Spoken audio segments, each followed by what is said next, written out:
Bonjour, chers frères et sœurs dans le Seigneur, repos et paix dans le nom de notre Seigneur.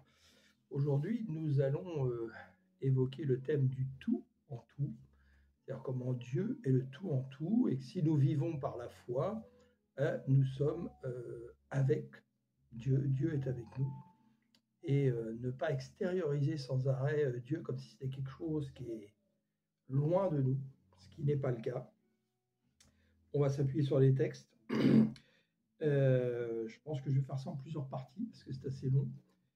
Et voilà, donc j'espère que le Saint-Esprit nous parlera à travers cet enseignement, cette étude biblique, et que Dieu vous bénisse abondamment.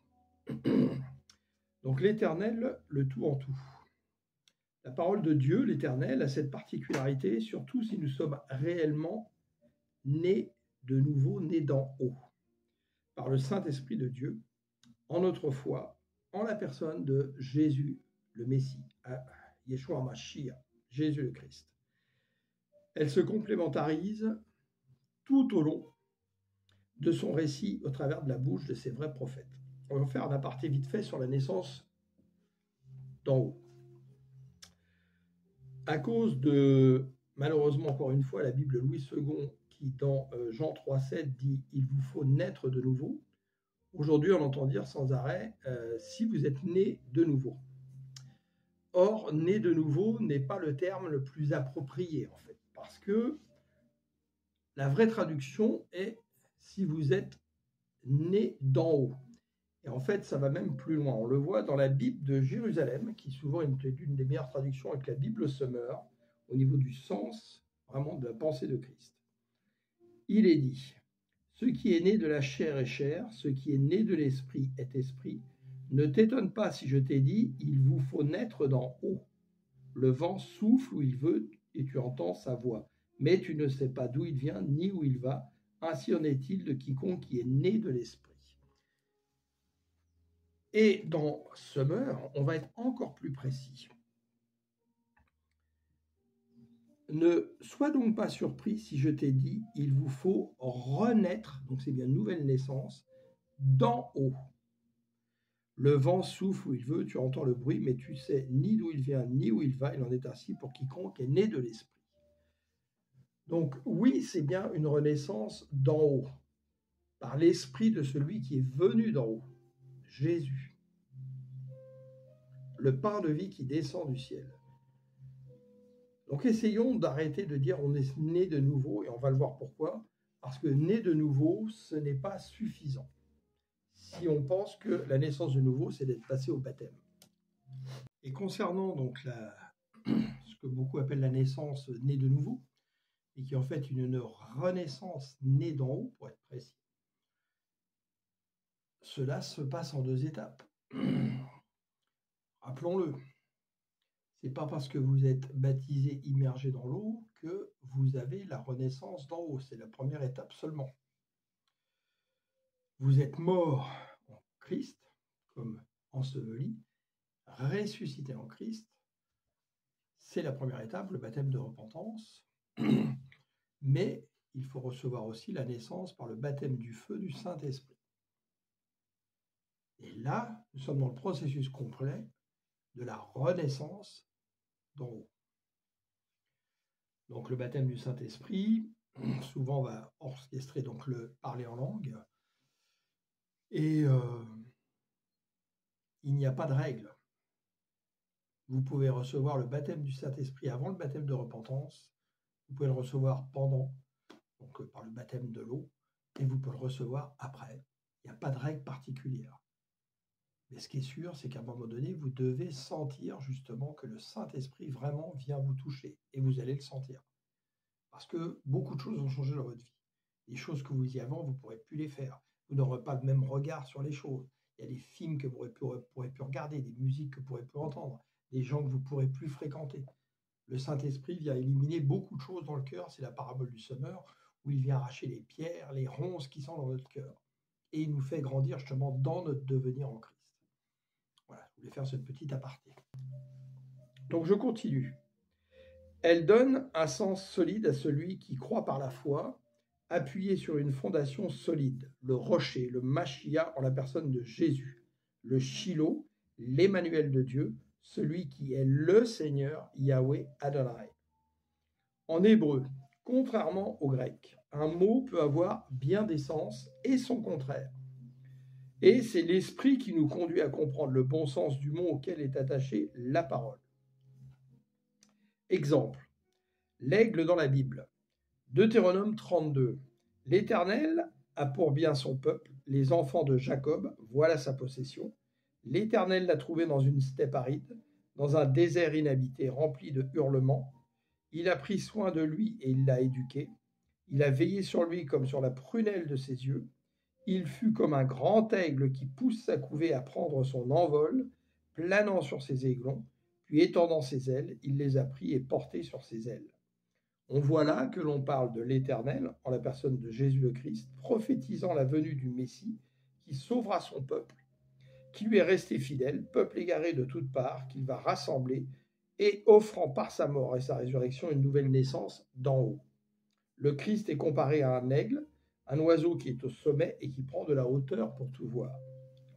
En Ézéchiel 17, l'Éternel m'adressa la parole et me dit : Fils d'homme, propose une énigme, raconte une parabole à la communauté d'Israël. Dis-leur, voici ce que déclare le Seigneur l'Éternel. Le grand aigle survint, ses ailes étaient grandes, son envergure était très large, il était couvert d'un plumage épais multicolore. L'aigle se rendit au Liban et saisit la cime d'un cèdre, puis arracha son rameau le plus élevé. On reconnaît là la personne de Christ, sur d'autres paroles qui sont dans la Bible. Il l'emporta dans un pays de commerçants et il le déposa dans une ville de marchands. Puis prit un plant du pays et le planta dans une pépinière. Il le mit comme un saule près des eaux abondantes, comme un arbre fertile, entre parenthèses, auprès d'un courant d'eau, le psaume 1. Le plant poussa et il devint un cep. Jésus dit : Je suis le cep, vous êtes les sarments, Jean 15, 5. Étendant ses sarments, mais il était de taille bien modeste. Ésaïe 53 nous dit en verset 2, il s'est élevé devant lui comme une faible plante, comme un rejeton qui sort d'une terre desséchée. Il n'avait ni beauté ni éclat pour attirer nos regards, et son aspect n'avait rien pour nous plaire.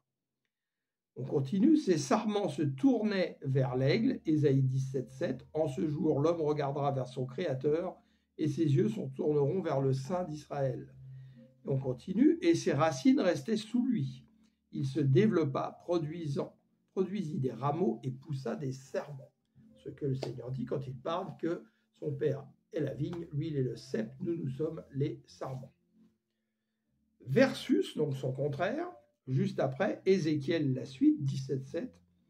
Puis survint un autre grand aigle aux larges ailes, au plumage abondant, et voici que la vigne du champ où elle a été plantée étendit vers lui ses racines et tendit ses sarments de son côté pour se faire arroser par lui, donc pas par le même aigle.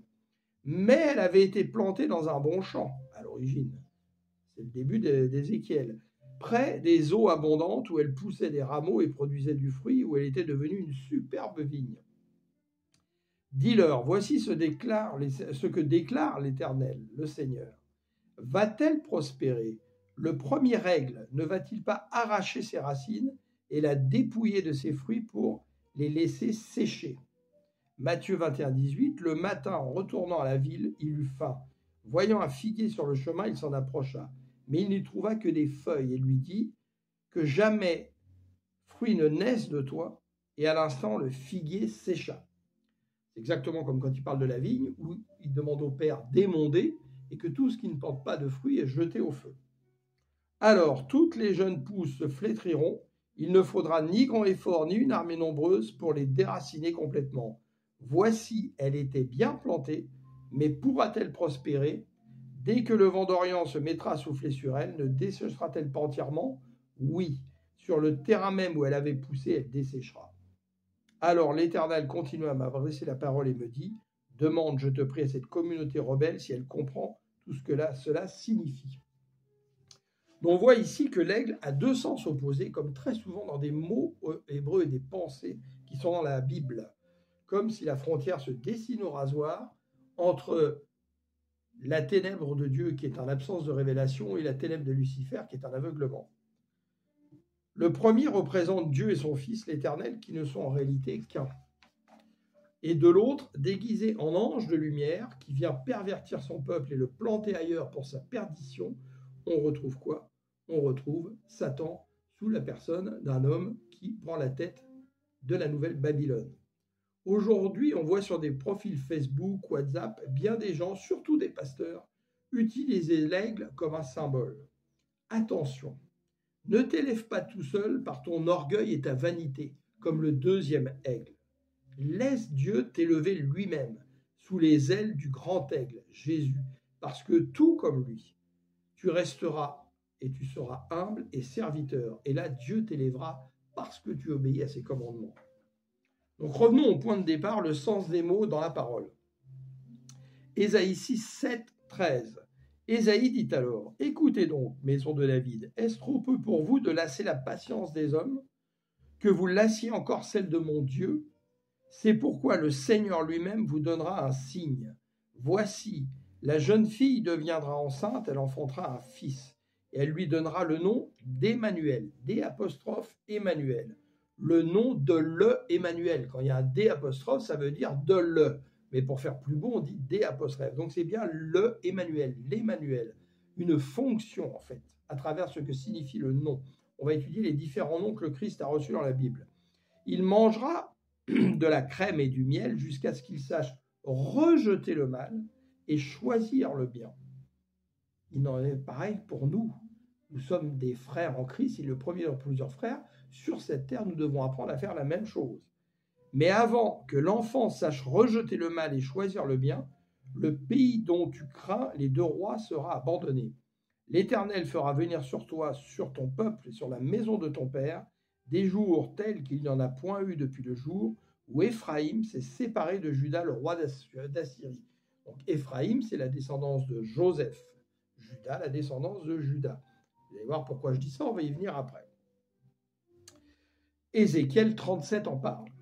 L'Éternel m'adressa la parole en ces termes. Fils d'homme, prends une tablette de bois et grave dessus pour Juda et les Israélites qui en font partie. Puis tu prendras un autre morceau de bois sur lequel tu inscriras pour Joseph, donc la tribu d'Éphraïm. Il représentera Éphraïm et tous ceux de la communauté d'Israël qui en font partie. Ensuite, tu joindras les deux morceaux l'un à l'autre pour n'avoir qu'une pièce unique, en sorte que les deux morceaux ne fassent qu'un dans ta main. Lorsque tes compatriotes te demanderont « Explique-nous ce que cela signifie », tu leur répondras « Voici ce que déclare le Seigneur l'Éternel. Je vais prendre le bois de Joseph qui est dans la main d'Éphraïm et les tribus d'Israël qui font partie. Je le placerai contre le bois de Juda et je ferai des deux un seul morceau. Ils seront un dans ta main. Tu garderas en main bien visible pour eux les morceaux de bois sur lesquels tu auras fait ces inscriptions et tu leur diras « Voici ce que déclare le Seigneur l'Éternel. Je vais prendre les Israélites du milieu des nations où ils sont allés, je les rassemblerai de tous les pays aux alentours, je les ramènerai dans leur pays, et je ferai d'eux une seule nation dans le pays, sur les montagnes d'Israël, un roi unique, donc Jésus, le roi des rois, régnera sur eux tous. Ils ne formeront plus deux nations et ne seront plus divisés en deux royaumes, royaume du ciel versus le royaume des ténèbres, où règne la mort spirituelle, voire Ésaïe 34 et Matthieu 24, la fin. Ils ne se rendront plus impurs par le culte rendu à leurs idoles et à leurs divinités abominables et par toutes leurs transgressions. On voit ici clairement que ce que représente Joseph, fils de Jacob, et Judas, autre fils de Jacob, ne font qu'un spirituellement et qu'ils forment un tout en la personne de Jésus, comme on peut le lire très clairement dans la bénédiction de Jacob sur son lit de mort à ses deux fils. Genèse 49:8. C'est Jacob qui parle et qui donne une bénédiction à ses enfants sur son lit de mort. Ô toi, Judas, tes frères te rendront hommage, ta main fera ployer la nuque de tes ennemis, et les fils de ton père se prosterneront devant toi. On reconnaît une description de Christ. Oui, Judas est un jeune lion. Mon fils, tu reviens de la chasse, tu t'es accroupi et couché comme un lion, comme une lionne qui te ferait lever. Le sceptre, donc le sceptre, je vous rappelle que c'est ce que tient un roi dans sa main, qui justifie sa royauté. Le sceptre ne s'écartera pas de Juda, et l'insigne de chef ne sera pas ôté d'entre ses pieds, jusqu'à la venue de celui auquel il appartient et à qui tous les peuples rendront obéissance, Jésus. Son âne, il l'attache à la vigne et à un cep de choix, donc Christ. Le petit de l'ânesse, il lave dans le vin son vêtement et nettoie son manteau dans le jus des raisins. Il a les yeux plus rouges que le vin, les dents plus blanches que le lait. Genèse 49, 22, là il parle à Joseph. Joseph est un rameau fertile d'un arbre plein de fruits planté près d'une source. Ses branches grimpent et s'élancent par-dessus la muraille. Des archers le provoquent, le prennent à partie et le harcèlent de leurs flèches. Mais son arc reste ferme, car ses bras pleins de force conservent leur souplesse grâce au secours du puissant de Jacob, qui est le berger et le roc sur lequel Israël se fonde. Matthieu 7, 24, entre parenthèses, c'est pourquoi celui qui écoute ce que je dis et qui l'applique ressemble à un homme sensé qui a bâti sa maison sur le roc. Il a plu à verse, les fleuves ont débordé, les vents ont soufflé avec violence, ils se sont déchaînés contre cette maison, elle ne s'est pas effondrée, car ses fondations reposaient sur le roc. On poursuit, verset 25. Oui, le Dieu de ton père viendra à ton secours, le Tout-Puissant te bénira, qu'il veuille te bénir d'en haut par des pluies abondantes, par des eaux d'en bas où repose l'abîme, par de nombreux enfants et beaucoup de troupeaux. Les bénédictions de ton père surpassent celles des montagnes antiques et les meilleurs produits des collines antiques. Que ces bénédictions soient sur la tête de Joseph et sur le front du prince de ses frères. Donc on voit bien comment la bénédiction de Joseph et de Judas est la description de Christ qui ne forme qu'un. Judas et Joseph sont joints pour représenter Jésus le Christ, Yeshua HaMashiach. Et l'on peut observer qu'Abraham, père de la foi, est de la descendance de Sem, qui provient de Shem, nom qui veut dire renommée, réputation, se souvenir, et va aller à Canaan pour passer en quelque sorte sous une couverture spirituelle de Canaan, qui provient de Kénaan, provenant de Cana, qui veut dire s'humilier, dompter, soumettre. Des enfants de Noé, qui veut dire Éden, où on trouve une deuxième création comme la première qui reprend les mêmes principes. Le troisième enfant, Japhet, provient de Yéphet, qui s'étend, mais Yéphet vient de Pata, et qui veut dire attirer, tromper, persuader, naïf, crédule, facile à tromper. Yéphet, donc, qui est Japhet, aura pour descendance tout le peuple caucasien, c'est-à-dire les Blancs d'une manière générale, qui forment l'Europe et iront s'implanter en Amérique plus tard, à méditer, car qui a répandu le christianisme religieux comme prosélytisme au lieu d'une évangélisation par la foi? Le peuple caucasien. À méditer. Alors revenons aux jointures qui ne forment qu'un tout solide comme un roc. Matthieu 1, 22. Tout cela arriva afin que s'accomplisse ce que le Seigneur avait annoncé par le prophète, voire plus haut, ce qu'on vient de dire. Voici la Vierge sera enceinte, elle enfantera un fils, on lui donnera le nom d'Emmanuel, de le Emmanuel, ce qui signifie Dieu avec nous. Donc remarquez bien le D', parce que dans des traductions encore, pareil, on a marqué, il lui donnera le nom Emmanuel. Ben, c'est un problème, parce que le D' est important. C'est la fonction, le Emmanuel. Ici, traduction Sommer, idem dans la Bible de Jérusalem, fortement conseillé comme par rapport à d'autres Bibles. Et pourtant, le D' a de l'importance, car il y a un D', cela veut dire de le. Le étant la fonction, comme Jésus, le Christ, pas Jésus-Christ. Ce n'est pas son nom de famille, on le répète. HaMashiach, c'est attaché. C'est HaMashiach, d'une seule traite. Le Christ devrait être attaché. Elos, Christ, tout attaché. On ne peut pas enlever la fonction. C'est pourquoi en hébreu, A est attaché à Mashiach. On devrait toujours dire Jésus le Christ, comme Jean le Baptiste. Et le prophète Emmanuel dit bien l'Emmanuel de Dieu. D' de l'Emmanuel, de Emmanuel. Sa fonction, le Dieu est avec nous. C'est une fonction. Hein, vous voyez ce que je veux dire? C'est très important. Donc, Emmanuel, Dieu avec nous. Dans les racines hébreux, on peut aussi trouver debek, joint, soudure, le joint d'une armure. Donc, vous voyez, on a joint Joseph et Judas. Là, on voit bien que dans l'Emmanuel, on retrouve pareil le sens de joint en hébreu. Parce que malheureusement, les mots, enfin, heureusement justement, mais malheureusement, l'évangile qui a été traduit en grec a altéré énormément la pensée hébraïque qui nous fait comprendre beaucoup plus profondément le sens de l'évangile. Donc, faites des recherches par rapport à ça, soyez curieux. Frappez, vous trouverez. Donc, c'est intéressant, vous voyez, ce mot de jointure qu'on trouve sans arrêt. La bénédiction de Jacob, on la trouve, où l'on trouve, un autre nom du Messie, le Shiloh. Vous voyez bien, on dit le Shiloh, pareil. Remarquez qu'il y a encore le devant Shiloh, comme pour le Nazaréen. Avant, on ne disait pas Jésus de Nazareth, c'est pareil, c'est des mauvaises traductions. Les bonnes traductions, et en particulier dans la Bible de Jérusalem, nous dit bien justement au lieu de Jésus de Nazareth, Jésus le Nazaréen, qui est nazoréen en hébreu. Et nazoréen, ça signifie le consacré, le oint, le mis à part. Et nous sommes des Nazaréens du Nazaréen, des consacrés, des mis à part, des oints. Genèse 49, le sceptre ne s'éloignera point de Juda, ni le bâton souverain d'entre ses pieds, jusqu'à ce que vienne le Shiloh, que les peuples lui obéissent. Donc le Shiloh, ça provient de Shiloh qui s'écrit différemment S-H-I-Y-L-O-H, qui veut dire le Pacifique. Ça provient de Shala lui-même, qui veut dire être au repos, entrer dans mon repos, dit Jésus. Ça veut dire aussi tranquille et prospérer. Vous voyez l'intérêt de l'hébreu, où tout un sens de mot ont une signification qui forme un tout.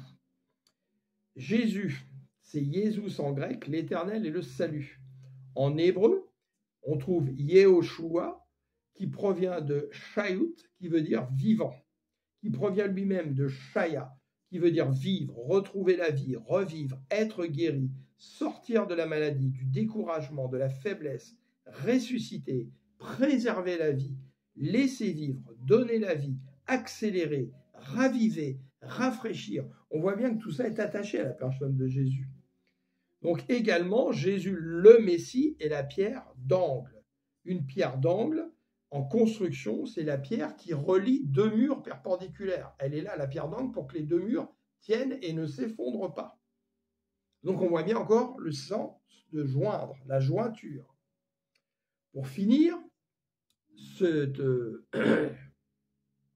tout cet enseignement pour comprendre un petit peu, nous allons lire des extraits de l'évangile de Thomas, qui est un évangile apocryphe qui a décidé qu'il est apocryphe, l'Église catholique, mais les hommes, mais on considère que c'est un des évangiles les plus vieux, écrit en araméen, et si on le lit, on retrouve d'autres choses qui sont dans la Bible, plus des choses qui n'y sont pas, et qui ont pourtant une très grande importance pour nous faire comprendre comment nous appartenons à Christ avec le tout en tout, et comment nous devons connaître celui qui vit en nous pour connaître le tout. Extrêmement intéressant, dont on a vu justement, on a voulu cacher aux croyants cet évangile, alors qu'il insiste plus que les autres sur le tout en tout. Notre seul moyen de parvenir à la pleine stature de Christ en nous, nous en Christ. Donc il est trouvable sur Internet en PDF, pour qui cherche, qui trouve, a faim et qui a soif, on lui donnera à manger et à boire. Alors, évangile de Thomas, on va lire quelques extraits justement sur le thème de ce que nous étudions. Thomas 5, verset 1. Jésus a dit, « Connais celui qui est devant ton visage, et ce qui t'est caché te sera dévoilé, car il n'y a rien de caché qui ne se manifestera. » Alors en Genèse 4, on fait un aparté sur le visage, le mystère du visage. C'est une révélation qu'a eue mon ami Paul-David Diani et que le Saint-Esprit m'a fait épouser directement. Au verset 3, au bout de quelque temps, Caïn fit à l'Éternel une offrande des fruits de la terre, et Abel de son côté en fit une des premiers-nés de son troupeau et de leur graisse. L'Éternel porta un regard favorable sur Abel. Donc c'est son visage qu'il regarde, et, conjonction de coordination, sur son offrande. Donc il regarde d'abord le visage d'Abel et son offrande. Mais c'est sur le visage qu'il regarde, c'est ça qu'il regarde, c'est pas l'offrande en premier. Mais il ne porta pas un regard favorable sur Caïn. Et là, il ne porte pas un regard favorable sur le visage de Caïn. Pourquoi? Parce qu'il voit qu'il n'y a pas l'amour de Dieu sur le visage. Sur son offrande. Caïn fut très irrité. Écoutez bien. Et son visage, une fois, fut abattu. L'Éternel dit à Caïn, pourquoi es-tu irrité et pourquoi ton visage, deuxième fois, es-tu abattu?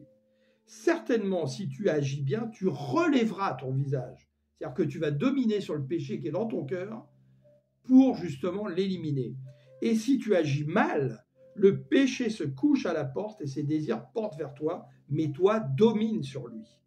Et on voit ce qui va se passer, Caïn va tuer Abel. Donc on se voit bien que il lui demande de relever son visage, c'est-à-dire de revenir vers l'amour de Dieu. Dieu peut voir sur notre visage si nous aimons Dieu, si nous avons l'amour de Dieu ou pas. Et certains qui sont remplis du Saint-Esprit ont ce pouvoir aussi dans les églises de voir ceux qui aiment Dieu et ceux qui n'aiment vraiment pas, qui n'aiment pas Dieu, reconnaître des sorciers de ceux qui servent Dieu. Donc le mot visage a un très très grande importance, c'est pour ça que Thomas insiste là-dessus.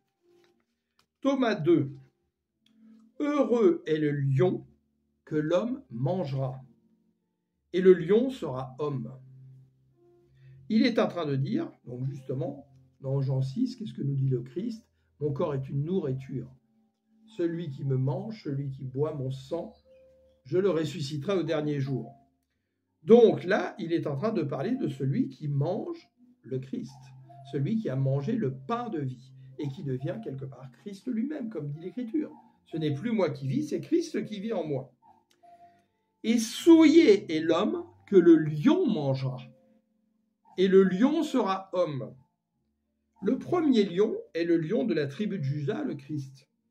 Jean 6, je suis le pain de vie qui est descendu du ciel. Si quelqu'un mange de ce pain, il vivra éternellement, et le pain que je donnerai, c'est ma chair, que je donnerai pour la vie du monde.